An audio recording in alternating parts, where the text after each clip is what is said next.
The time now is 9:05, or actually it's 9:06, and the date is Friday, November the 21st, and this is the meeting for the Texas Appraiser Licensing and Certification Board. This meeting has been duly posted, and we are now called to order. First item on the agenda is the Pledge of Allegiance, and I'll ask Mr. Walker Beard to lead us in those, please.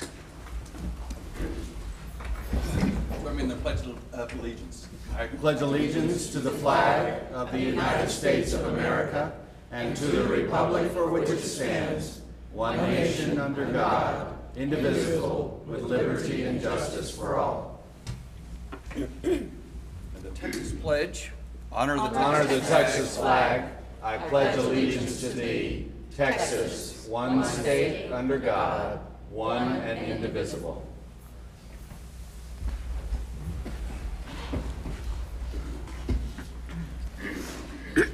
Thank you. We appreciate everyone who's in attendance today. We know our start time's a little earlier than you had become accustomed to, so we hope that works out in terms of an earlier exit time for you. That's our goal anyway, so we'll try and keep that in mind as we move forward.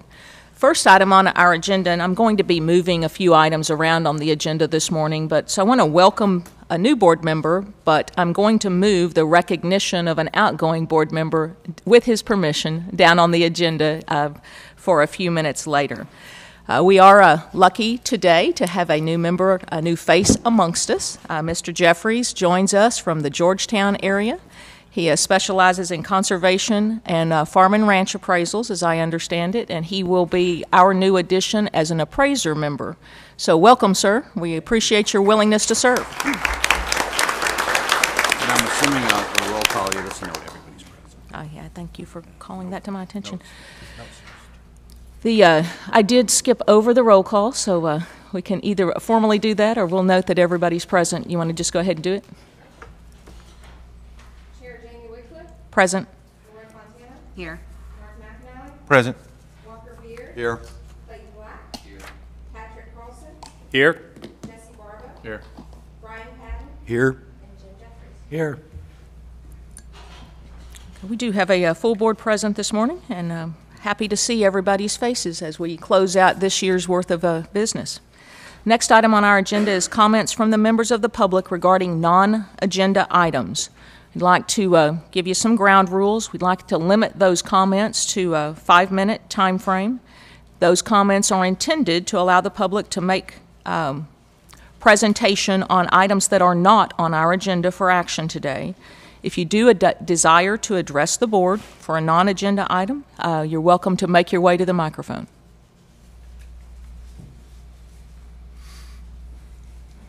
Seeing no movement that direction, will take us to agenda item number 5, which is our movement to executive session. Executive session, we'll go to executive session to receive advice on counsel pursuant to Texas Government Code 551.071 and 551.074. The time now is currently 9:10. We expect to be in executive session between 30 and 45 minutes. Sound reasonable? Okay. We will move to where? We will move to the 4th floor, board. Okay, we are back in session. There was no, we did receive reports and attorney advisement, and no further action was taken. For the record, at 10:30, Patrick Carlson exited our executive session as requested, and he had received permission to do so since he was present at original roll call. We are going to return to agenda item number 3, which is our opportunity to recognize an outgoing board member and past chairman, Mr. Luis de la Garza.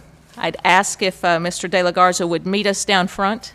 We've got some gifts we'd like to present to you and some kind words we'd like to say. Doug, you want to come down with me? The board's welcome to assemble down front. I've offered you all the opportunity to speak to Mr. de la Garza one-on-one as well.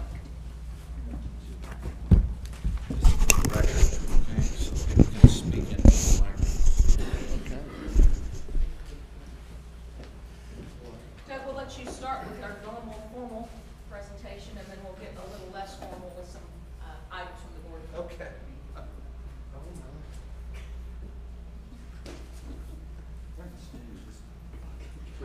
So, Mr. De La Garza, thank you. So, I have a couple of, okay, thank you.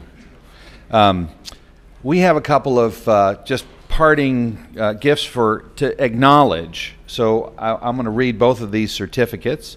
The first one is from the board, and it says, to Luis F. De La Garza, in recognition of dedicated service to the citizens of Texas as a member of the Texas Appraiser Licensing and Certification Board from January of 2008 through October of 2014, and presented this 21st day of November, signed by Jamie Wycliffe, the chair, and myself as the commissioner.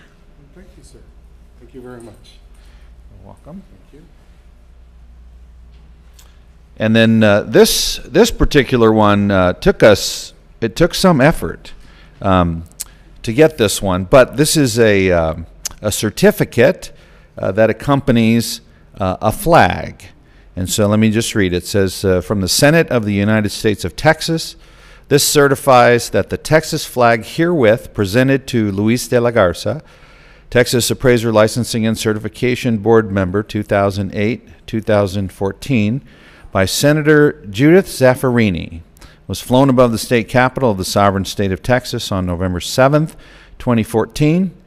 Mr. De La Garza served as board chair from 2011 to 2013, and chair of the Education Committee from 2013-2014.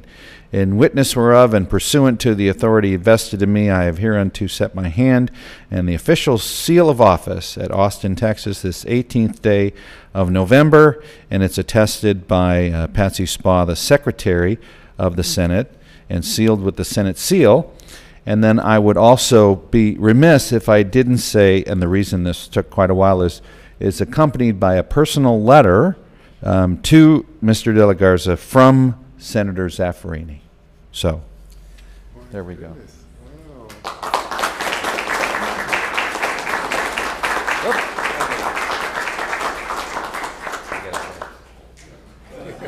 Sorry about that. I heard the click, but no flash. I heard the click, but no flash. Thank you very much. Thank you all very much for this. Okay, get that out of the way. And we're not finished speaking to you, Luis. I just wanted to say, you know, your journey began with this agency in January of 2008, and I'd like to kind of highlight at least, and I'm not going to come close to touching all of the things that Mr. De La Garza participated in during his term of service, but the two or three things that came immediately to mind are, of course, things that were happening when I was around, which was a much shorter period of time than your entire tenure of service. But some of the significant events that I recall is, of course, you were here when we transitioned into a self-directed funded agency, and that was a big step, and lots of work was undertaken, lots of policies, lots of procedures. You were around when AMCs came along, and an entire set of new rules and regulations came into play, and you were instrumental, actually, in, I believe, moving us from an agency that was under notice, if you will, as it related to our audits, to an agency that received its report that Texas rocks during your tenure. So we appreciate very much your leadership there. You have been a courageous leader during my tenure, and you've been quite the gentleman whose quiet, gentle voice encouraged others to actually step up and take leadership roles. So I appreciate that in you, and I want to be sure that I acknowledge that publicly, because I think that is a great sign of a leader that can be a gentle leader that actually encourages growth. You've become a valued friend to me and my Laredo connection, so I thank very much thank you very much for your service and the opportunity to have served with you. Your board also wants to gift you with not only their comments, but the shipman's whistle, which is that also has the state of Texas seal on it, essentially utilized when the ship is under siege. The leader in the group uses that to communicate. So you've been a great communicator to us. We appreciate your service. Oh, thank you very, very much. Really thank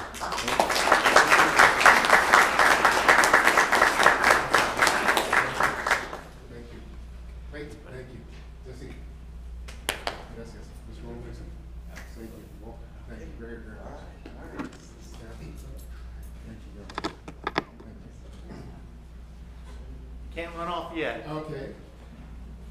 And reflect a lot of what Jamie just mentioned and just said to you, but I also just wanted to remind you what we had our conversation one-on-one about the other night, and that will stay with us.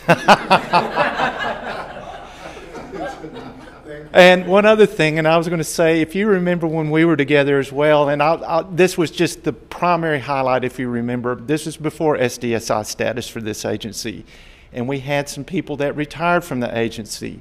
And if you remember, we were getting our funding from the legislature, and I tell you, you and I and so, the whole board were all vested with the job duty of squeeze a nickel and make a dime fall out of it. And you did very, very good work with the rest of the board on that, and I wanted to commend you on that. And I also want to say to you and to everyone in attendance here, there's something about Luis that's different than just a lot of the board members I've seen. All the board members were enthusiastic about coming onto this board and working, but you, my friend, were passionate. Thank you for your passion. Thank you.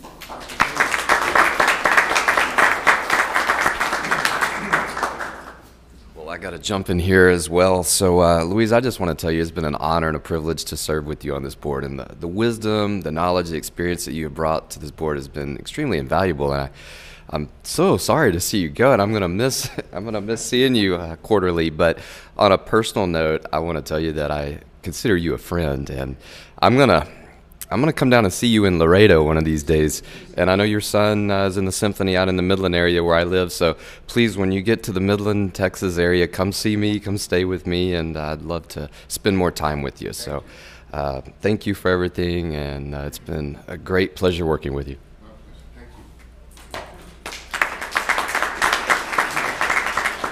Well, not much more can be said, but in particular, it was always great the evening before, and when I came on the board, you were always very friendly and made sure that we all got together, and not a walking quorum or anything. We didn't discuss business, but your enthusiasm, like Mark said, was really appreciated, and obviously you're very sincere in your efforts, and so thank you. Thank you. Appreciate it.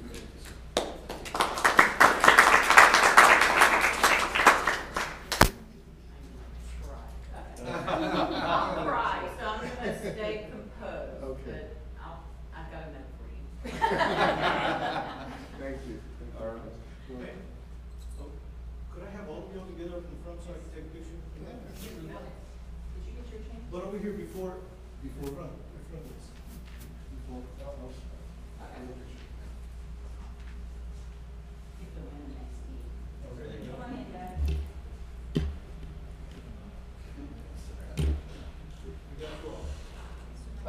I better move around behind here. There you go.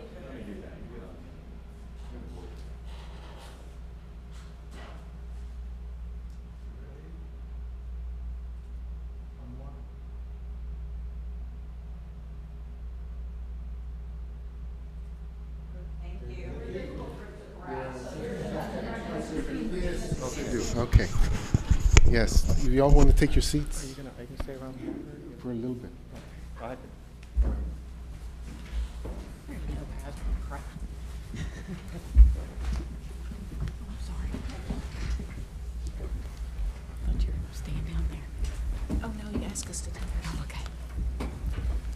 Madam Chair, thank you very, very much for your all's attention and your gracious attention that you're giving to me. And I won't take up a lot of time because I know you all have a lot of agenda items to do. But when I began in 2008, February 2008, the first meeting was headlights. But by the second meeting and third meeting, one of the things that I noticed was that there was a separation between appraisers and the board. This was back in 2008. So immediately, one of the goals that I had was, what can we do to bridge the lack of communication or the distance that there is between one and the other? So that became my goal, and that became the passion that Mark was talking about. As I continued to talk to different people around the state, I noticed that they were hungry for information. They were hungry. What does the board do?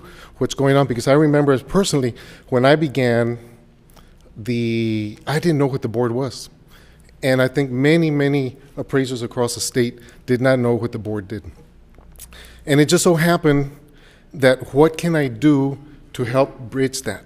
So, lo and behold, all of a sudden I get a phone call from the Valley, and they said there's going to be a conference down here, and we'd like for you to come speak to us. And immediately that turned on. And that was when Arturo Palacios invited me to go just as a regular board member to go talk to, and I said, this is the vehicle that we need. We need to take the board out to the appraisers. Hence, it's one of my goals to move or take this board to Dallas, to take it to Houston, so we can, and hopefully the board at one day will be able to do that. But that was one of the vehicles that was used. The other vehicle was, during my tenure, even though existed, it was non-active, was the enforcement board.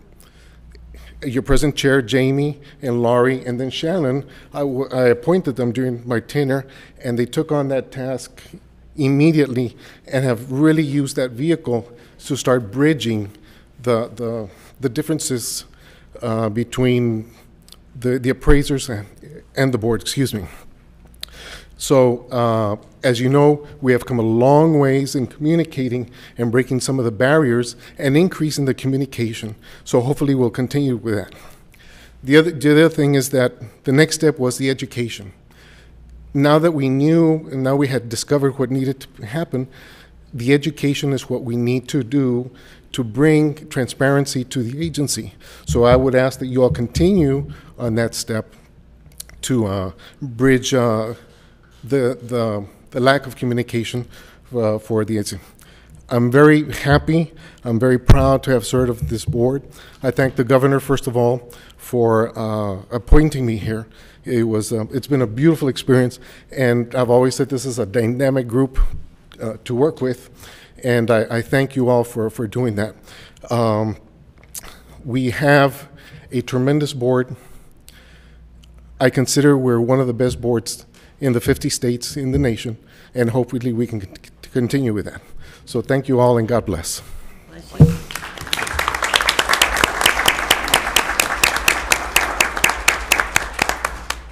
I have one more picture? He wanted to have one picture with all the bearded individuals. Thank you all. You can assemble in the back of, anyone that wants to participate in the picture may assemble in the back of the room.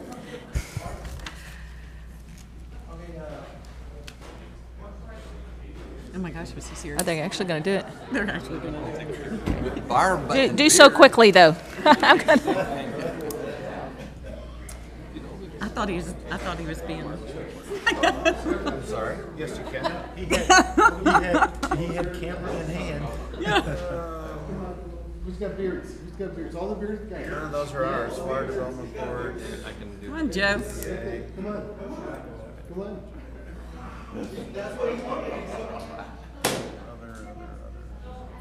Jeff has. All the bearded guys. Yeah, none of those are. I don't know if it's yellow. Yes. Come on. This is the one.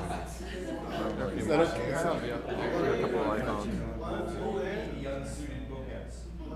Yeah, Texas Water Development Board. You can't reach ours from here. That's awesome. Hey, thank you, guys. That is too funny. Best wishes, Mr. De La Garza. Takes us to agenda item number 6, which is the consent agenda for this board, the ratification of the official record. Those agenda items for consent are items 7A through Q, which are agreed final orders. Is there any item on the consent agenda that the board wishes to have removed for individual discussion? Sorry, also on the consent agenda is the ratification of the official record from the August the 15th, 2014 board meeting. Is there any discussion about or changes to the minutes that would need to be made that would need to be also removed from the consent agenda? See no indication of that. I'll be accepting a motion for the consent agenda as presented. Madam Chair, I move that we accept the items on the consent agenda as presented. Second. We have a motion by Mark and a second by, was that you, Mr. Black? Yes. And a second by Mr. Black. Is there any discussion? If not, all in favor? Aye. Anyone opposed? Motion passes unanimously and the consent agenda is approved. Takes us to agenda items number 8, which is modification. It's a discussion and possible action to approve a request for modification of an agreed order in the matter of complaint number 13-305. Good morning, board members, Madam Chair. Troy Bollier, staff attorney. And item number 8 is a request that the staff has received for modification of a prior agreed final order that the board has approved. I've recently been in communication with Mr. Akanji, and the request you have in front of you is regarding a particular educational requirement on a sales comparison course. I have spoken with Mr. Akanji, and he indicated to me yesterday that he did actually complete that course, although I have not yet received the certificates that he indicated were forthcoming. However, earlier this morning and yesterday when I spoke with him, he asked to maintain this modification request because a different separate requirement, the 15-hour USPAP required course in the agreed order, while Mr. Akanji did take the class, the 14 hours, he did not sit for the 15th hour by taking the exam. And my understanding from him was that he went and attempted to do that yesterday, but his voicemail to me this morning indicated that he did not pass the exam. So he wanted to maintain this request and ask for, my understanding is he wants a modification so that he can try and pass that USPAP exam. Troy, is it your understanding that he's requesting an extension of time to complete the requirements until December the 11th?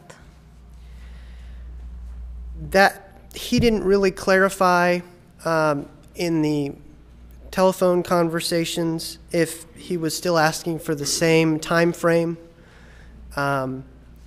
Staff's recommendation is that, my understanding is that scheduling to just sit for an exam is a little bit different, and you don't have to wait until there's a brand new class. You should be able to just schedule to take the exam. So staff's recommendation would be perhaps a couple week extension of time.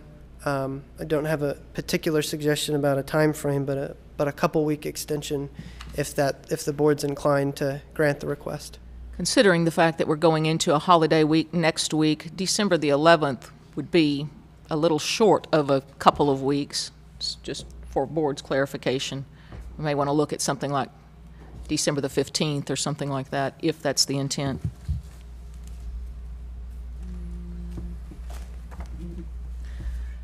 Are there any questions of staff? The floor is open for a motion. Troy, did you say that he did take the exam but did not pass yesterday? Is that correct? Yes, the voicemail I received this morning indicated that he took the exam yesterday and failed, and he wanted to try and do it again. You were mentioning about the holidays and whatnot, and I was just thinking if he's being challenged by the exam, if maybe giving him to the end of this year, the 31st ends like on a Wednesday. Certainly the floor is open for a motion, if that's the desire. I was thinking 30-day extension, whatever. 30 days is nice and clean, but the end of the year is fine. 30 days I would prefer. Okay. And Troy, just to clarify, he has completed everything else. That's my understanding from him. Again, I checked this morning our fax and email, and I have not received those certificates yet. Okay. By his word, he says that he's... That's the voicemail I have, yes, ma'am. Can he take the exam as many times as he wants? Or, I mean, what if he doesn't pass it again? You know, I'm not familiar with the particular course provider's requirements in that regard. All I know is that Mr. Akanji did express a desire to try and pass it again. Okay. Troy, isn't it correct that Mr. Akanji has completed the other requirements, the mentorship? I believe that he's completed the mentorship, but I still haven't received the course certificates. The education certificates. Right. Mark Morak, Enforcement Director. Just to answer the questions, he gets three shots to take that. It's a standard set by the Appraiser Standard Board, and then he has to retake the course. So, and he's already used one. Yeah, he used one, so 2. So, I would just recommend if you're going to give him an extension that all requirements have to be met by that deadline, since we're uncertain as to what he has or has not apparently completed. Madam Chair? Yes, sir. I think that Mr. Murnack has a good recommendation there. I would move that we extend his time to December 31st, at which time he should have completed all exams and provided all certificates and certifications to the investigative group to be able to sign off on his probation. I second the motion. We have a motion by Mr. McAnally. We have a second by Mr. Barba. Is there any discussion? Not all in favor? Aye. Anyone opposed? The modification passes unanimously. Takes us to agenda item number 9, contested cases. First one is discussion and possible action on a proposal for decision from the State Office of Administrative Hearings in the matter of SOA docket number 329-143376 ALC. Victor Vincent Vaughn. Board members, this is a case that I tried this summer at the State Office of Administrative Hearings, and beginning on page 157, you have the SOA Administrative Law Judge's proposal for decision and cover letter. This was an application denial matter concerning compliance with USPAP and also compliance with being able to provide sample work files. As you can see from the proposal for decision, particularly I believe it's the latter page there, page 166 and 167, the judge recommends that the application be denied. Basically, the judge found that there were USPAP violations and there was an inability to produce work files, and so staff is recommending that the board accept the judge's proposal for decision. Thank you, Troy. Are there any questions of staff? Is Mr. Vaughn present? Don't see any. Okay. The floor is either open for a motion or if you have questions of Troy. I have a question, if I may. Yes, sir. Mr. Chair. How many hours is he required to complete? How many hours? 2,500, I believe. Is it 2,500? Experience hours. And so what I'm really asking, thank you, is how many of those hours was he not able to prove up to your satisfaction? Well, the way the experience audit works is they submit that log and affidavit that documents all those hours, and then we're required to randomly sample a certain number of those files. So we're not really authenticating every single file in every single hour. We're doing a random sample to ensure the USPAP compliance. And it's a question of, does the work that we have received in the audit comply, and were they able to provide us the files that we requested? And that was no. It could not. That was no on both counts based on the judge's findings. And Troy, from what I'm reading here, this was an upgrade from Yes, residential ma'am, to that's general. correct. And do you happen to know the date of application for his going from a residential to general? I think in this case, I want to make sure I'm not stating it incorrectly. There was a point at which he previously held provisional license. I think at the time of this hearing he actually didn't necessarily hold any credential, but he was applying, I believe, for residential certification.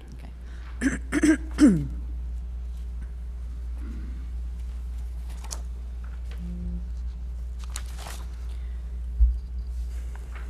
Just for the record, I think it says to be eligible for certification as a general real estate appraiser. So I'm not sure that it matters, except I just see that in the SOA docket proposal for decision. I don't know if that's accurate or not.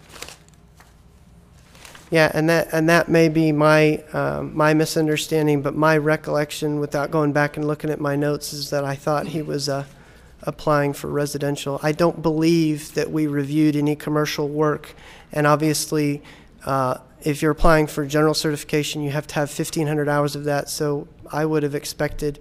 In fact, I'm fairly certain of that because the investigator who did handle the audit was has a residential background and wasn't general certified. Okay. I do see residential listed later in the document, so I can understand the confusion. Other questions?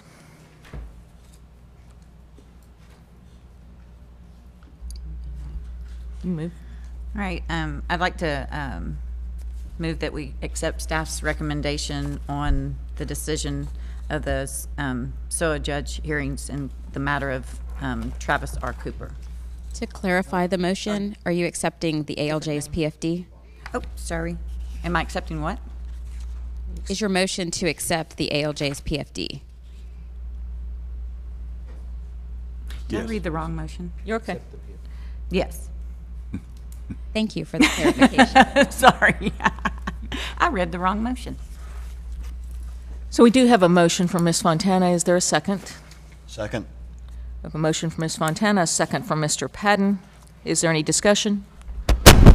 All those in favor? Aye. Aye. Anyone opposed? Motion passes unanimously. Takes us to SOA docket 329140562, Travis R. Cooper.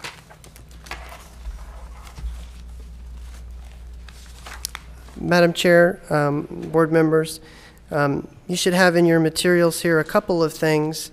First of all, you have a proposal for decision from the State Office of Administrative Hearings, which begins on page 173. And this was the result of a multi-day hearing before SOA.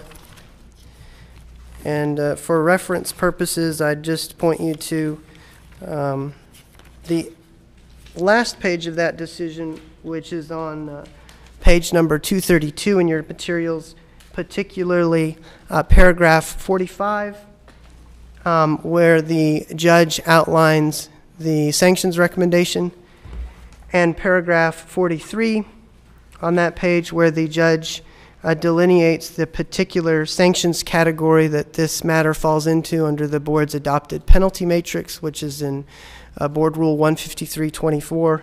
And you can see there that this is a first-time discipline level 3 situation. Those findings were predicated, those sanctions recommendations, I should say, were predicated on findings that there were severe deficiencies in quite a number of residential real estate appraisals in the greater Houston area. As you can see from the findings of fact, this was a rather complicated case. The judge particularly found violations of the board's rules relating to reaching predetermined values. And as you can see from the PFD, the judge recommends a number of things. Right after that, I have attached an agreed final order, which is a bit of an unusual circumstance, but certainly not without precedent. In the wake of the proposal for decision, Mr. Cooper's attorney, I believe Mr. Cooper is present here, so I'll certainly let him speak in a moment. Just wanted to give you this backdrop. Mr. Cooper's counsel, Ms. Evangelista, reached out to me in an effort to negotiate a resolution regarding the discipline given the judge's findings. After some discussions, we were able to do that, and the agreed final order that you have that starts on page 233 in your materials is the results of those efforts. The parties negotiated consensual agreement. The other thing that I'd point you to is page 171, and actually you may have a supplemental handout of it, but there's a comparative chart that has been provided that compares and contrasts the sanctions provisions in the judge's proposal for decision and in the agreed final order. And I just wanted to touch on a few things. Staff's recommendation in this matter is that the board adopt the agreed final order that the parties have reached. In this case, basically, the sanctions recommendation, the sanctions outcomes under both the PFD and the agreed final order are very similar. Probably the two or three most significant changes is that, one, you can see at the bottom of the comparison chart under mentorship, the SOA administrative law judge did not make a recommendation for mentorship. But in reaching this agreement, this agreed final order, we felt that it was important to give some vehicle for helping Mr. Cooper become more proficient. If you read the judge's sanctions paragraph that I cited to you earlier, the judge uses the word proficient, becoming more proficient. And when we were negotiating this, we were concerned that there wasn't a remedial tool, whether it be classes or mentorship, so we wanted to have that. The other main impetus for this agreed final order was obviously that we wanted to have clarity and certainty spelled out in the agreement, and obviously the SOA judge's PFD oftentimes leaves a lot of uncertainties or ambiguities. So we did add the 12 hours of mentorship, so that is a distinguishing factor that's not present in the PFD. As an offset to that additional mentorship, we did lower the administrative penalty, as you can see from the comparison chart. So instead of the recommended fine by the judge, we lowered that to $2,750 because we realized there is some cost associated with doing the mentorship. And then the third, more minor item to point out is that the monitoring provision is slightly different in the agreed order than it is spelled out in the PFD. The PFD contemplates that the monitoring should occur over 12 months or the completion of 20 reports.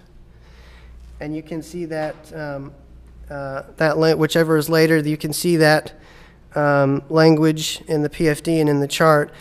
In the agreed final order that we worked out, we opted for just the 12-month period so that it would be clearer and not have any ambiguity, particularly since the length of time that it takes to complete 20 reports varies depending on the nature and type of your work, and we thought that having a set time period would be more productive.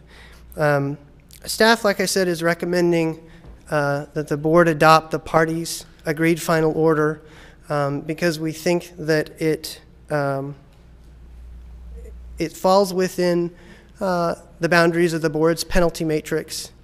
The board's penalty matrix provides for all the remedial tools that we've used here today, including the monitoring.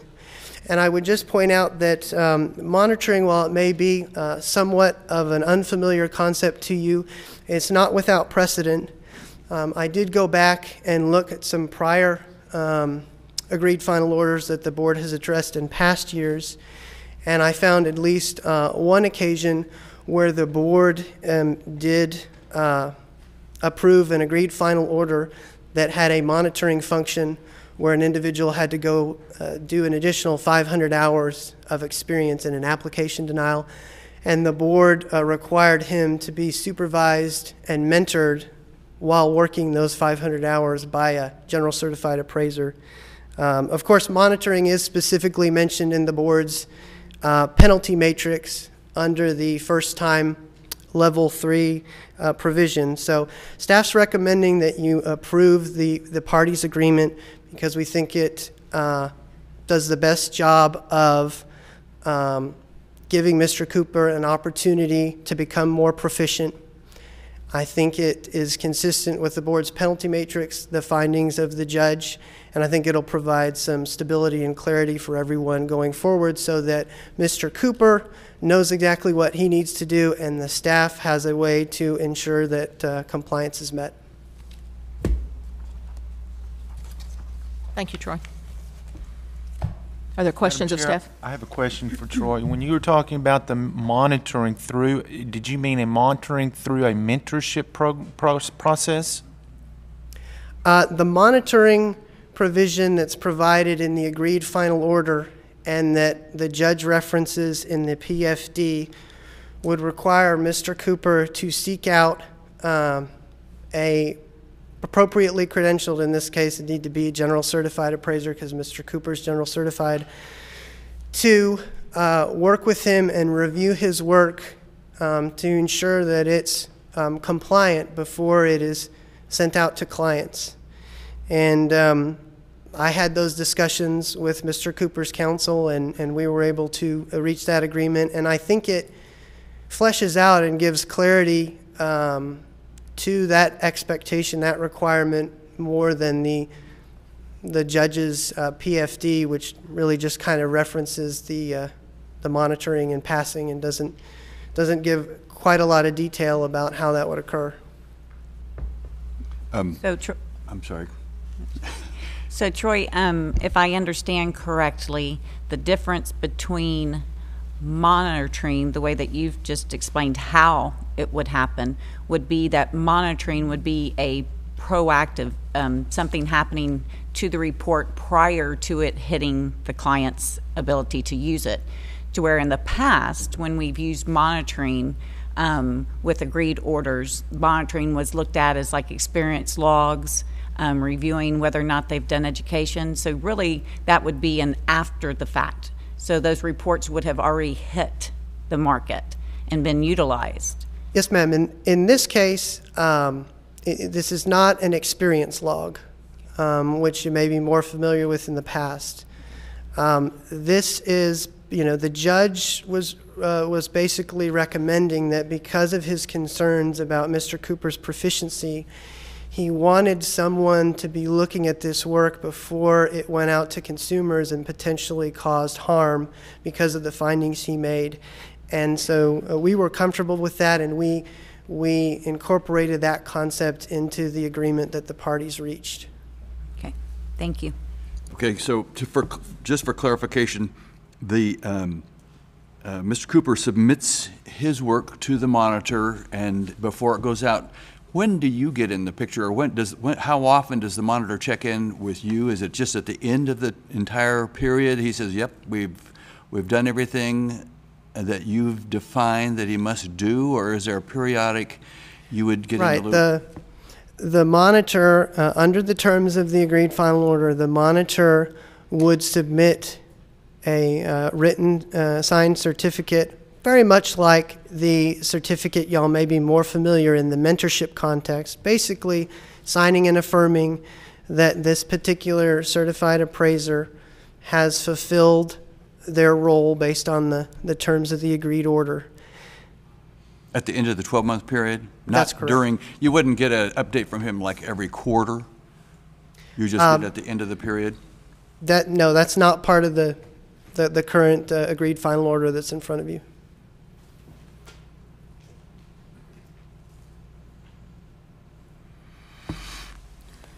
Troy, what exposure does the monitor have? Exposure in terms of? Liability. So we kind of put him in the loop of our disciplinary issues now and ask him to oversee the actions. What if he fails in monitoring? What happens?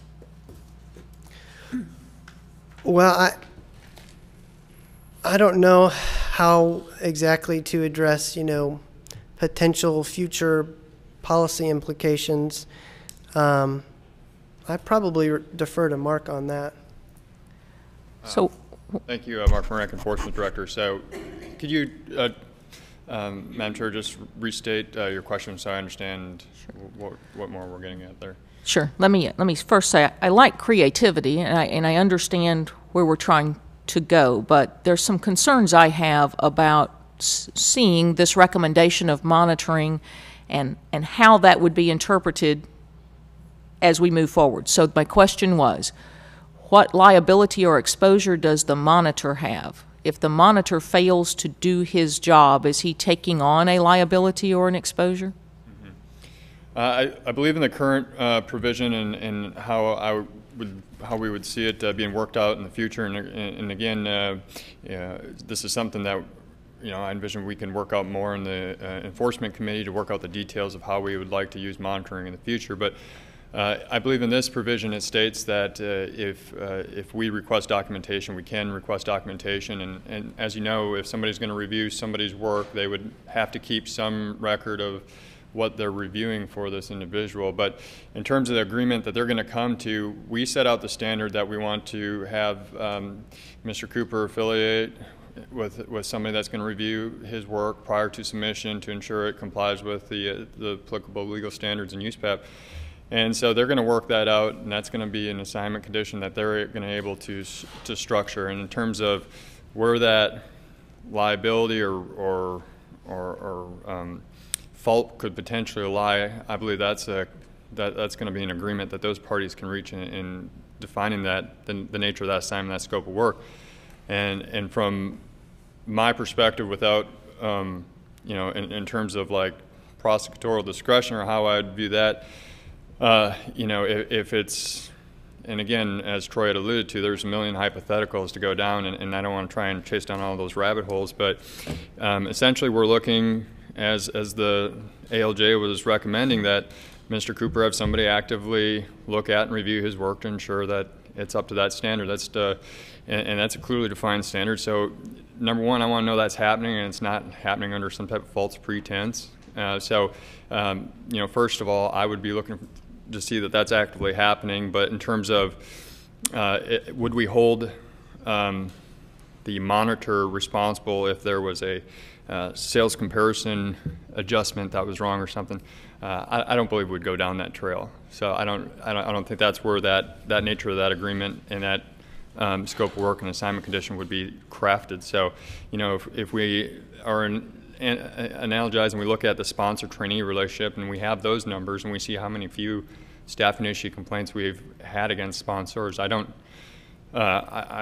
very much viewing that this would be similar to that type of relationship where Mr. Cooper, as a result of discipline, but not as a trainee, as a result of discipline, has somebody that is sponsoring, looking over his work prior to submission for safeguard of the public. So.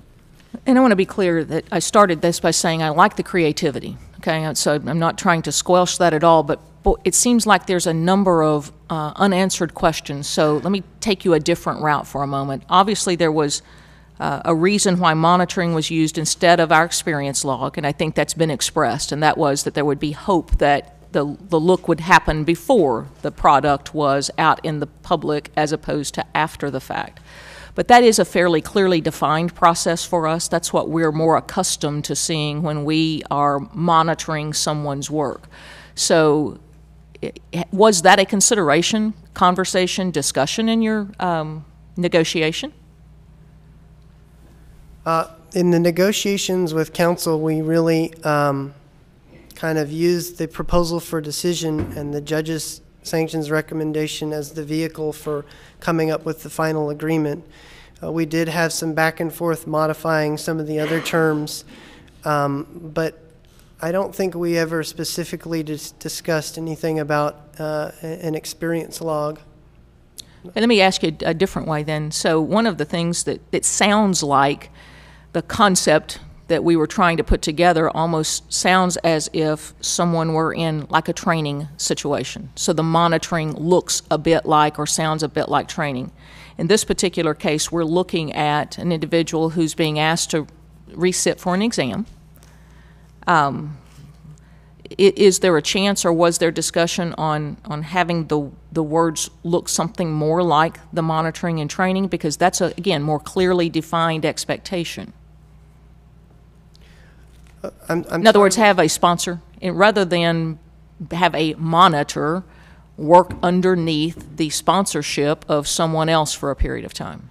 I think that we saw the parallels to the sponsor-trainee relationship, but because of the judge's nomenclature with monitoring and then the language in the board's rule, we felt like it was appropriate to use that terminology. But I would certainly agree there's a lot of parallels between that and the sponsor-trainee relationship. And that's the basis of the question where I started with the obligations of the monitor, okay? So it's fairly clearly defined when I'm sponsoring someone what the expectations are. I'm not sure, and again, in defense or in help of the monitor, I think it would be unfair if we weren't very clearly defining what the expectations and roles were, because it seems like that could create some complications for them.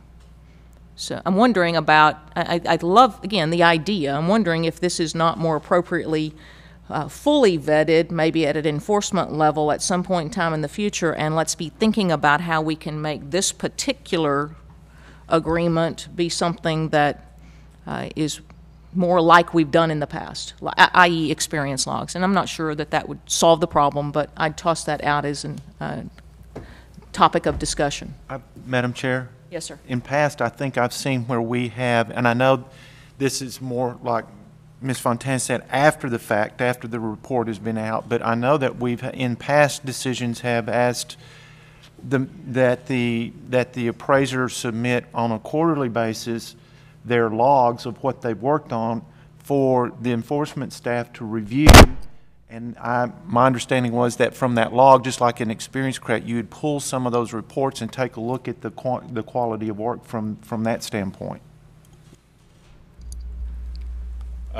Madam Chair, I'll defer to General Counsel Ms. Werman on that. But there is I believe there's a board policy that now limits us from doing the quarterly logs, in the sense that we can only request logs after all the terms of the deadline have been accomplished. And I think the board's policy there was to try and allow for respondents to do their mentorship and their education before we would review their work product and potentially staff initiate complaint. So there's that restriction, but. It appears to me you'd be doing that in this case anyway. So I wanted to lean into the mic and say what I was thinking out loud. And right, he would be suspended. The way I understand the agreed order, he would be suspended. He would be receiving mentorship and re-examining during that period of time. So would that not be the same?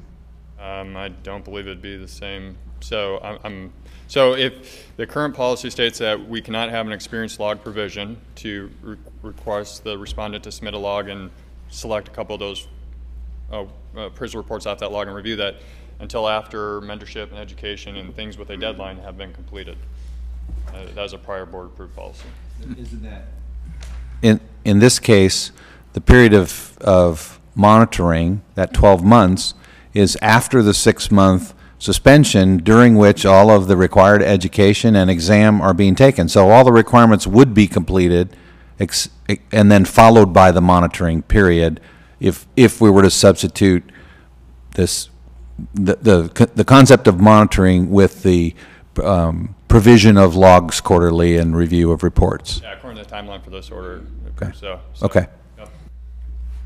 And just to be clear, so that the board understands the policy Mr. Murnak is referencing, at page 341 of your materials, later in the agenda, you will consider the consolidation of the board policy on board orders.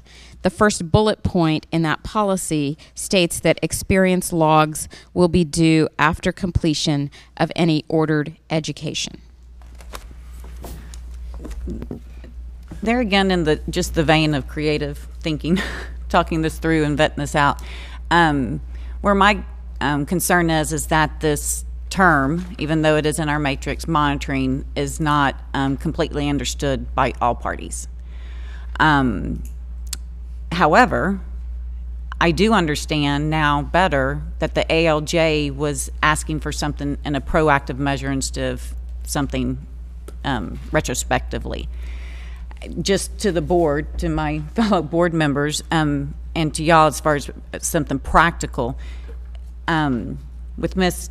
Wycliffe's concern about the liability that would put on this monitor, that we don't even know how that would be selected, would there be any ability to maybe have the respondent choose one of the mentors that we've already qualified as somebody who can look at the work product and do something there?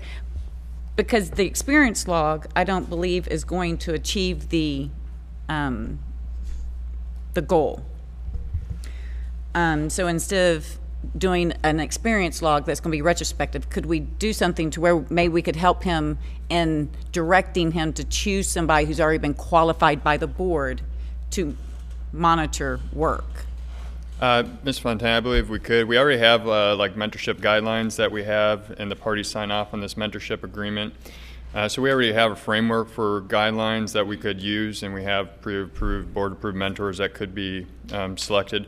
The criteria, we just put in the provision that staff would approve, and essentially all I was really looking for, was that somebody to be that at least the same license level or above, and somebody with free of disciplinary history. So when this topic came up, and I read the PFD, I thought it was a great idea. I wish I would have came up with it myself, actually. But it was the ALJ's recommendation, and then when council approached us to try and resolve it prior to the PFD coming to the board, we just tried to encapsulate that agreement into agreement with some type of active monitoring. So I think there is a framework we could use with the board-approved mentors and the guidelines for mentorship if the board wanted to do some type of active monitoring for experience log. Again, good idea. And goes back to my question of, it almost seems as if that he's developed a relationship through the agreed order that, and Mr. Cooper is here, so I may ask the question of him.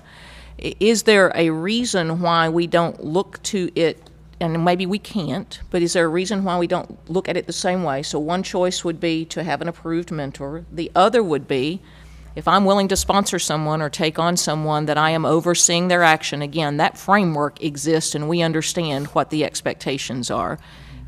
Does that opportunity exist where instead of being called a monitor, he's simply acting underneath someone else's license while we're achieving these goals? Can we do that?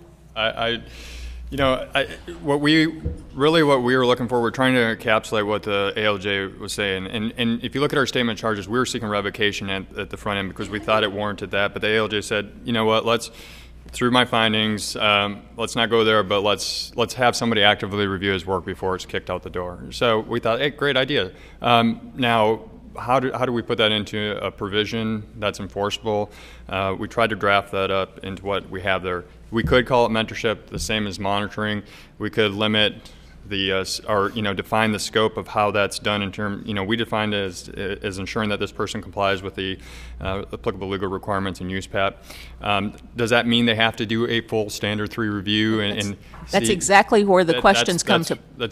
That's not stated in there, but we do have a pre-existing framework with the mentorship where mentors can review work and give guidance in whether they're doing it prior to a report being submitted or after the fact. It's the same exposure, quote unquote, if you would, to that mentorship working with the appraiser. So we have that framework, and so.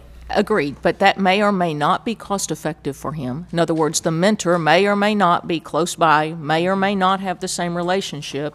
And it goes back to what I keep trying to drive us back to. Do they have a relationship, or is the intent when they signed the agreed order that they have the kind of business relationship that they're really going to be acting like a sponsor trainee as opposed to a standard 3 review? Because I like the creativity. I want to create the opportunity for that flexibility. But if I were the person signing on as the mentor, I've got about 75 questions. Do you expect a standard 3 from me? So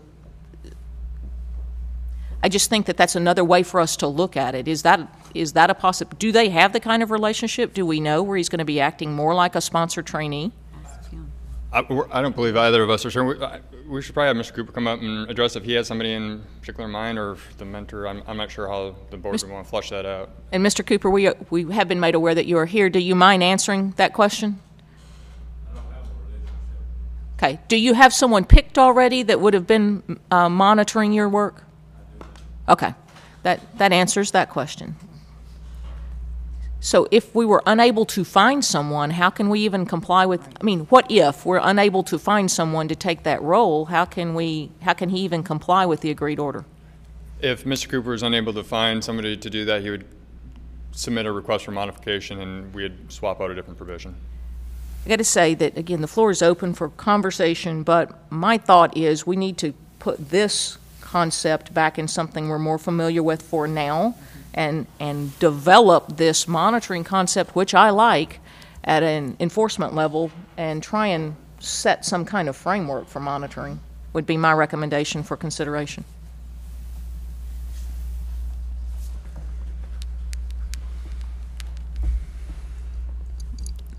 And Madam Chair, I've been taking a few notes. I could try to strike out here with a proposal for an agreement or an order here, and just lay it out there. I'll go ahead and do it as a form of a motion, so that after it's kind of built, if we need to, we can amend it as we go here. We encourage your courageous attempt. Well, first, Madam Chair, I move that we not accept or reject the proposed agreed order that has been taken place between staff and Mr. Cooper and his attorney, and we go back to the proposal for decision as drafted or recommended by the administrative law judge, and we take that proposal for decision and accept it, except for paragraph 45, which we will reject, and add a modification to that paragraph. And here's where I'll do the best I can. As terms of the disciplinary terms, there will be a suspension first as of for a 6-month period. During that suspension time, Mr. Cooper shall seek out a mentorship and conduct 12 hours of mentorship on or before February 20th of 2015, of which the 12 hours should consist of 4 hours of mentorship concerning the sales comparison approach, 2 hours of mentorship concerning the cost approach, 3 hours of mentorship concerning USPAP ethics rules, especially the conduct provisions, paying particular focus to the provisions prohibiting predetermining opinions and conclusions, and finally with 3 hours of mentorship concerning the USPAP scope of work rule. Mr. Cooper should pay an administrative penalty of $2,750 on or before December 11th, 2014, after which time, after the 6-month suspension, he shall be on a 12-month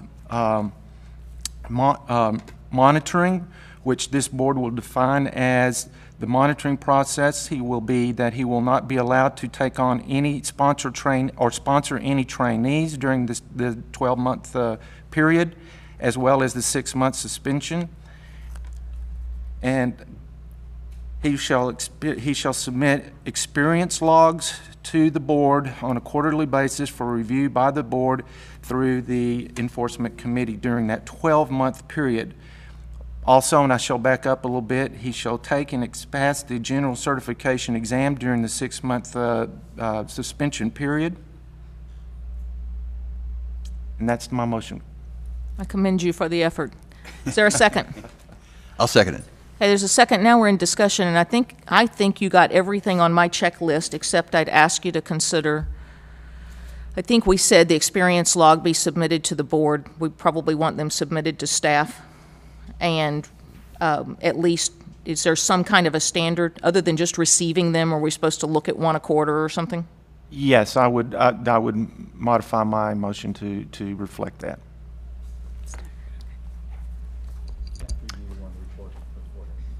So staff to review one report per quarter? Yes, ma'am. Madam Chair, may I ask too, if we could define who the monitor is? Could we put in the provision that it's an existing? can submit it to the staff. Pardon me? There is no monitor, and the mentor Well, I has to mean- be chosen from the board's approved mentor already. Okay, that was what I was saying, is that person's going to be chosen from the existing mentor. The mentorship, Okay, just I didn't as, hear you just say as it that. typically is. And then in this case, the monitor is not a human, it's a series of actions that I outlined under the monitoring process. The submission of quarterly reports of appraisals completed that the staff then can review, as well as not sponsoring any trainees during that 12-month period.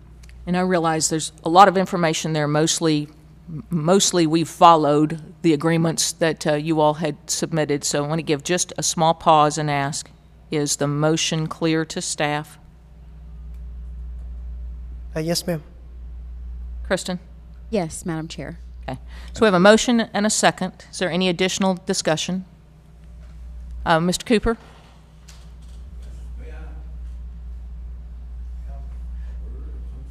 Sure. It's a little unconventional, but everything we've done so lately in the last few minutes has been. So go ahead. Not to what you all are doing. I realize you all are the board and going to make the decision. I just want to remind the board, I have been in a real estate appraisal since 1973. I've probably done 50,000 houses in that time. I am here before you all today for one act. One. There was 10 houses that was signed to me to do by one customer that got sent to federal prison for cheating. I had nothing to do with it. If I did not go to the federal court and testify, that man would have got off scot-free. I saved everybody, didn't cost nobody a single dime, not one. That's what I'm here for today. And we understand that. We have a very large document relating to your history, and I've got to tell you, I think if we were speaking to the personal side of it, our hearts go out to you for some of the position you were placed in. We understood that there was an agreed order before us, and we're simply trying to clarify the language in it. I have nothing. I agree with the order. I'm with that. No problem.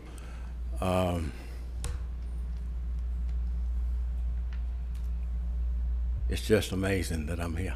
Yes, sir. That's my feeling. Thank you. Thank you for the comments. We do have a motion and a second.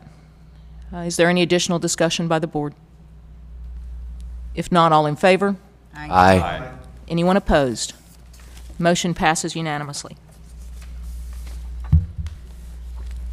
Takes us to agenda items, committee reports. So agenda item number 10 is the report by the AMC Advisory Committee to be given by Ms. Fontana, its chair. The AMC Advisory Committee met since our last board meeting on October the 24th, 2014. And the committee members in attendance were myself, Laurie Fontana, and Sarah Oates, and then board member Jesse Barba actually attended the meeting too, so thank y'all very much. Staff was in attendance, and we had some public attendance by some of the associations here in Texas. We pretty much went over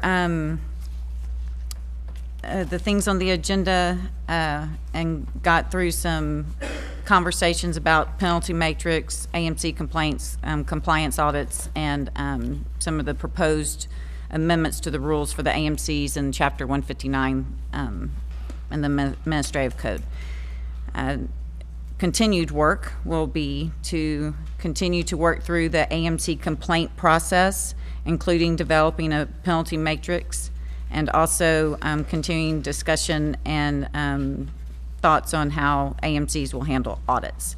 The committee has set a meeting for future meeting date of December the 12th at 10 a.m.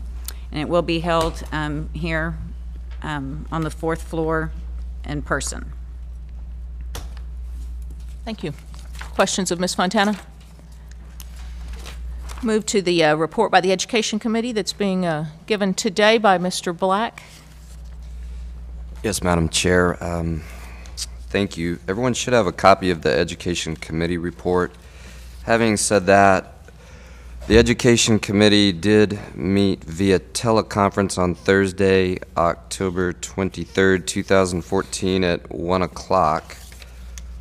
The members of this committee that were also present was Mr. Luis de la Garza, who chaired the committee, Mr. Walker Beard, and myself, Clayton Black.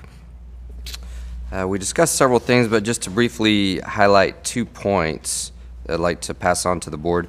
The committee recommends to the board, first of all, that we pursue a statutory change and devote additional resources to allow the board to implement a program for the approval of education courses, providers, and instructors. And secondly, and we're going to be looking at this later on as a proposed agenda item, that we amend TALCB Rule 153.21 to require all appraiser trainees and sponsors to take the appraiser trainee sponsor course at least once every 4 years. That's all I have. Thank you very much. Any questions of Mr. Black?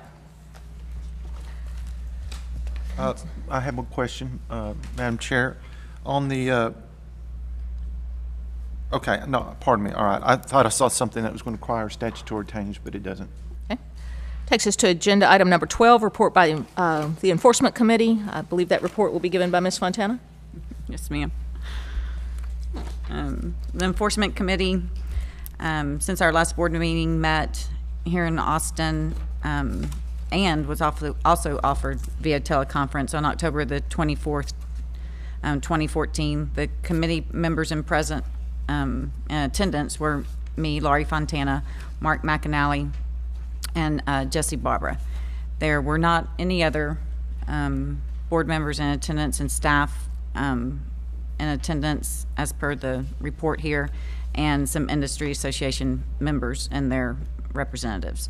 The committee, again, had a pretty full agenda this meeting, and went over several different items for discussion, and took some action on a couple of things that y'all also see coming up in some of the rules. Our future items that we are continuing to work on at committee level are the alternative standards for evaluating experience required for certification, qualification criteria for mentors, and developing a checklist for investigative conferences. At this time, the committee has not set a future meeting date, but plans to after this board meeting, hopefully. Good work. Any questions of Ms. Fontana about the Enforcement Committee? It takes us to the Executive Committee report. This committee has met in a series of meetings primarily designed to review 100% of the board policies. That has been done over the course of about 3 meetings. The last 2 were, one was in September the 16th, 2014. In attendance were myself, Ms. Fontana, and Mr. McAnally. In that meeting, we reviewed several policies that pre-exist at the board level. We also discussed the structure and schedule for the November training that was held yesterday.